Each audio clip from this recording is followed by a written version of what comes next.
bienvenue pour une nouvelle lecture commune du Gang des lectrices. Salut tout le monde! On est réunis! Pour la première fois! Ouais. Pour clôturer ce mois de juillet, nous vous proposons un roman young adulte, un road trip complètement déjanté, aussi drôle que frais. Missouri 1627, écrit par Ted Kaplan et Jenny Hendrix, un homme et une femme. Oh, c'est beau. Ouais. Alors de quoi parle Missouri 1627? C'est Véronica qui vit au milieu des bisounours. Non, je rigole un peu. Véronica, 17 ans, futur major de sa promo, petit copain idéal, populaire, deux copines populaires. Elle a tout pour être heureuse. Elle va bientôt rentrer dans l'une des plus grandes écoles d'Ivy League des États-Unis. La vie est belle. Et un matin, elle se réveille, elle va aux toilettes.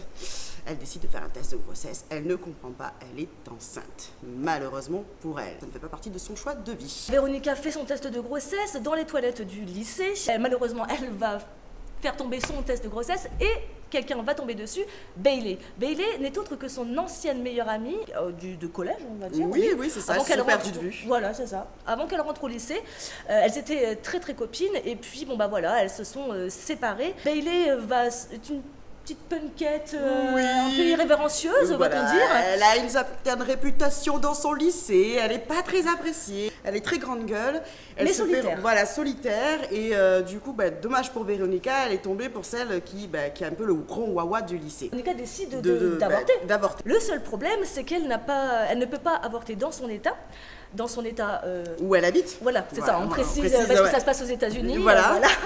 Et donc elle ne peut pas avorter cette étape puisqu'il lui faut l'autorisation parentale. Et elle ne veut pas évidemment le dire à ses parents. Bon, il faut dire que ses parents, ils ont quelques petites convictions pas très que Véronica ne partage pas trop.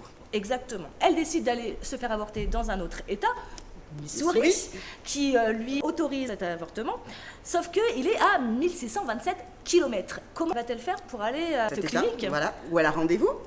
Elle va demander l'aide à Bailey. Et commence un road trip complètement déjanté. De la folie furieuse. On s'est bien retrouvé là-dedans. Voilà. Un petit nota bene par rapport à Missouri. On est sur un roman young adulte, donc destiné à un public jeunesse. Ce couple d'amis ne sont pas là pour faire une propagande sur l'avortement, dire c'est super, allez-y, foncez. Non. Et on est vraiment sur un roman qui traite sur la liberté de pouvoir user de son corps comme on veut, comme l'on souhaite, et la liberté d'avoir un enfant quand on l'en veut. Exactement, c'est important de le souligner. C'est une prise de position très courageuse des auteurs, d'ailleurs. On en reparlera par la suite.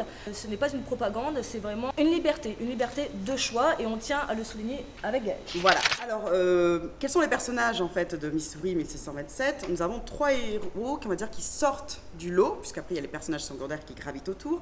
Nous avons Véronica, l'héroïne principale. Nous avons Bailey, la meilleure amie, l'ancienne meilleure amie, on va petite précision, et Kevin, le gros blaireau, le petit copain un peu malsain. Et oui, un peu malsain, on va vous expliquer pourquoi. Non, mais on va pas spoiler quand même. Ah ben non. Non, on va juste préciser ce qu'on a pensé de lui, mais on va pas spoiler. C'est un gros blaireau.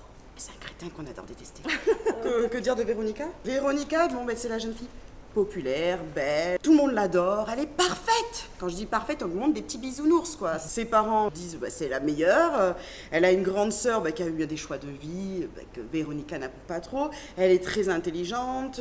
Il n'y a pas à dire, elle est tout parfait. Elle est brillante. Elle se fait pas d'ennemis, elle se fait pas d'inquiétude pour l'avenir aussi. Elle a une bande d'amis qui lui ressemble. Et justement, est-ce qu'il lui ressemble réellement cette bande d'amis? C'est ce qu'on va voir par la suite pendant le road trip avec Bailey. À côté de ça, on a le personnage de Bailey qui est une punkette folle dingue. Folle. Elle a des attitudes clairement délirantes. D'ailleurs, c'est avec elle qui va commencer l'humour en fait du livre, parce qu'elle va entraîner Véronica dans des actions rocambolesque, carrément. Ça part en cacahuète avec Bailey, quoi. Moi, ça répartie. Voilà. Elle a une répartie, mais complètement délirante. Je me suis vue exploser de rire. Je suppose que toi aussi. Moi aussi. C'est pas le premier personnage qui m'a fait rire, mais Bailey m'a fait rire après. C'est le premier personnage. Moi, c'est Kevin qui m'a fait beaucoup rire. Oui, aussi. La scène du restaurant, il y a une scène au restaurant qui est mythique, où Kevin, on le voit débarquer et il fait un truc, il dit un truc, et là, on explose de rire. On se dit, mais c'est pas possible que ça existe un mec comme ça. Pourtant, je pense que ça existe. Ouais, c'est clair. Voilà, c'est Kevin, tout le long du road trip, il est là. Il est là et on a envie de lui mettre un point dans la figure. D'ailleurs, non, disons rien. On ne spoile pas. Donc voilà, trois personnages qui sont sur le papier, qui ont leur propre personnalité, propre caractère, un petit peu d'ailleurs caricatural. On est d'accord. Puisque bon bah voilà, Véronica qui est hyper brillante, voilà. Kevin le footballeur du lycée qui sort avec la fille la plus brillante du lycée, et puis Bailey qui est un peu la marginale. Voilà. Après, il suffit de gratter un petit peu le vernis pour s'apercevoir que... Alors les profondeurs sont autre chose. Exactement. Voilà. Là on s'aperçoit que Véronica... Elle a des doutes comme toute femme qui existe, elle a des peurs et on va la voir évoluer tout le long du road trip, prendre conscience de certaines choses, de certaines erreurs de son passé et prendre aussi en main son avenir.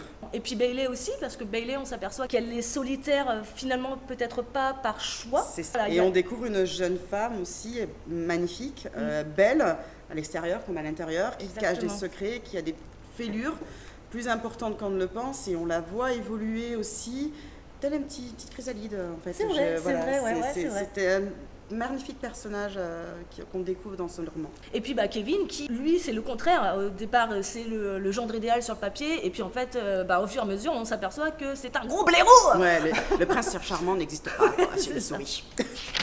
On va parler un petit peu plus en détail du roman, on va parler surtout du road trip en lui-même et de l'amitié qui va en découler. Le road trip commence sous une amitié sous haute tension, puisque à la base, Bailey et Véronica se détestent. Je dirais plutôt qu'elles ne sont plus amies. Elles se sont perdues. Ouais, elles se sont perdues. Oui, je pense pas qu'elles se détestent, parce qu'à aucun moment on le sent qu'elles se détestent. Elles se sont perdues. Je pense qu'il y a même un peu de rancune. Voilà, c'est de la rancœur. Tu as trouvé le mot juste. Voilà, merci, il y a quelques rancunes. va commencer à naître rapprochement entre Véronica et Bailey. Il va y avoir comme un règlement de compte. Elles vont s'expliquer ce road trip, en fait, ce huis clos finalement, parce qu'elles sont enfermées dans la voiture. Au fil des kilomètres, les langues vont se délier. Et une amitié terminée va peut-être renaître de ses cendres. Peut-être, parce que, évidemment, on ne va pas vous dire tout ce qui va se passer.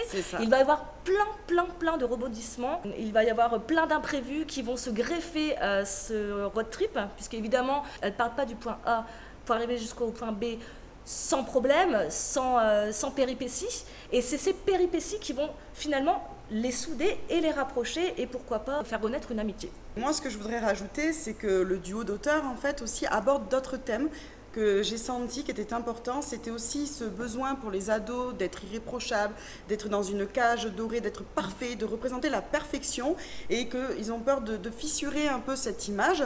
Donc il y a cette histoire de popularité, de trop parfaite, trop too much et tout, et en disant acceptez vos fêlures, acceptez vos erreurs, vous allez avancer. La vie ne s'arrête pas qu'au lycée, il y a une vie derrière cette porte. Justement, ce besoin d'être parfaite, c'est vraiment une image qu'elle construit et qu'elle essaie de déconstruire tout au long du roman. Et de nous, c'est nœud tout le long.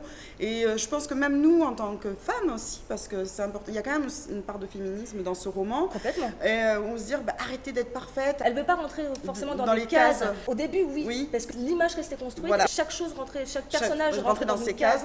Et elle déconstruit tout ça au fur et à mesure. Elle se rend compte de beaucoup de choses, notamment au contact de Bailey. C'est ça, et elle veut être elle-même. Le sujet quand même important de Missouri, malgré l'humour, l'amitié, tout ça, ça reste quand même l'avortement. L'avortement qui reste encore un sujet, je dirais, tabou, qu'on le veuille ou non, même si en France, on va dire, de pratiquer, femme adulte, je précise, on a le droit de dire ce qu'on veut de notre corps, oui ou non si on veut un enfant. Ce que font les auteurs aussi, c'est qu'ils abordent déjà le choix de l'avortement, mais aussi le choix de l'avortement quand on est mineur, quand on est obligé d'avoir l'autorisation des parents. Et Véronica, il n'y a pas que la peur de dire à ses parents « je veux me faire avorter », mais est-ce que les parents sont d'accord ? C'est ça. Il y a des fois des convictions religieuses, il faut se le dire. Son choix est motivé aussi parce qu'elle est entravée. Elle est entravée par sa famille, par leurs convictions, leurs convictions profondes. Elle est entravée aussi, Véronica, par le gouvernement, puisqu'elle ne peut pas avorter dans son état. Elle doit aller dans un autre état pour avorter. Et qu'elle est assez intelligente et assez réfléchie pour décider ce qu'elle veut faire de son corps. Voilà.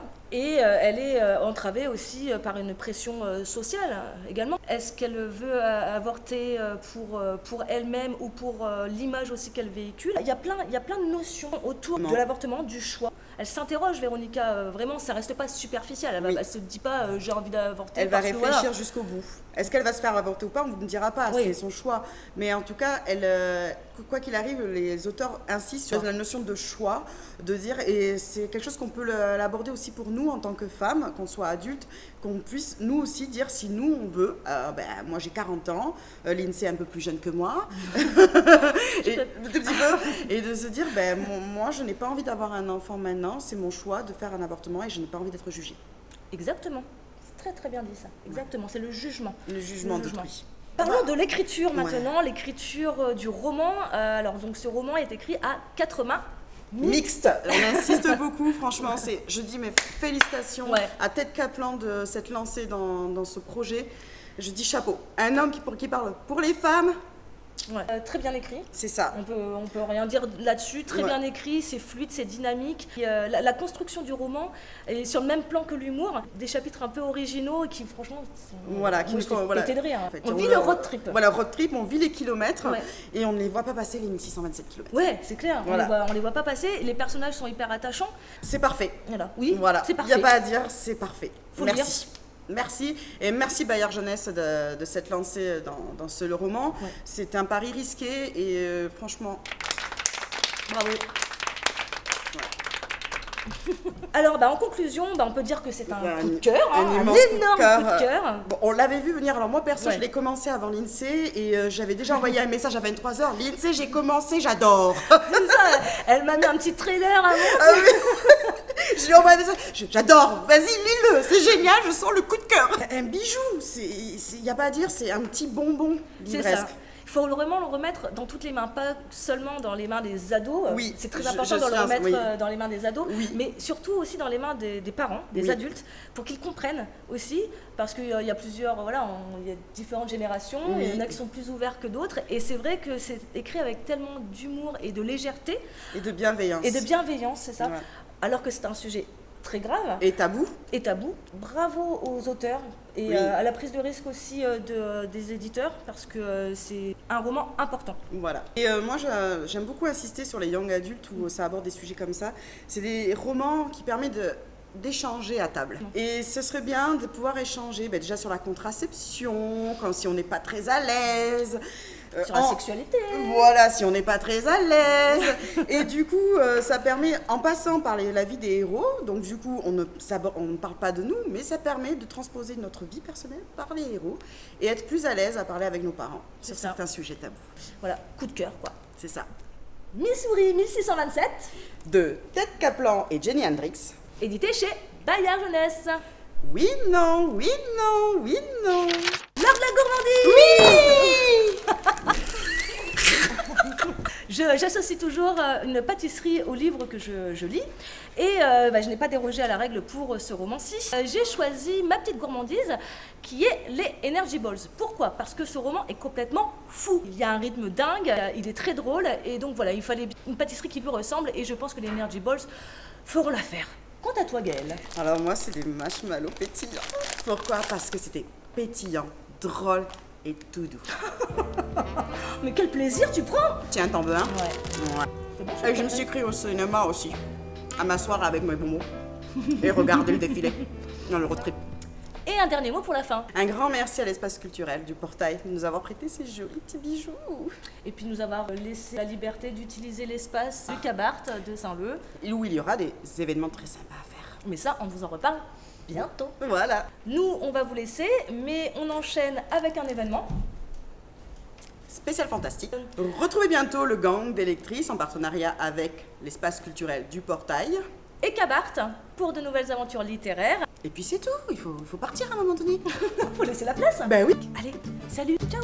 Bye. D'ailleurs, on devrait en faire un film, ce roman. Ça marche super bien. C'est une bonne idée. Ouais. Petit message aux écrivains. Ouais. Si vous voulez l'adapter au cinéma, nous on est proches de ça. Ouais. Et on ira au cinéma. Ouais. On peut même le tourner aussi si vous voulez. Ouais. On peut faire Bailey. Ouais. Moi je suis Bailey. Ouais. Non, c'est moi. Mais non, t'es blonde toi. Bailey, elle est punkette. Ouais, mais moi j'ai mis mes Doc Martens aujourd'hui. Ah oui, moi j'ai sorti les bébés. Ouais, d'accord. Ouais, c'est bon, l'argument est pour toi, ça va.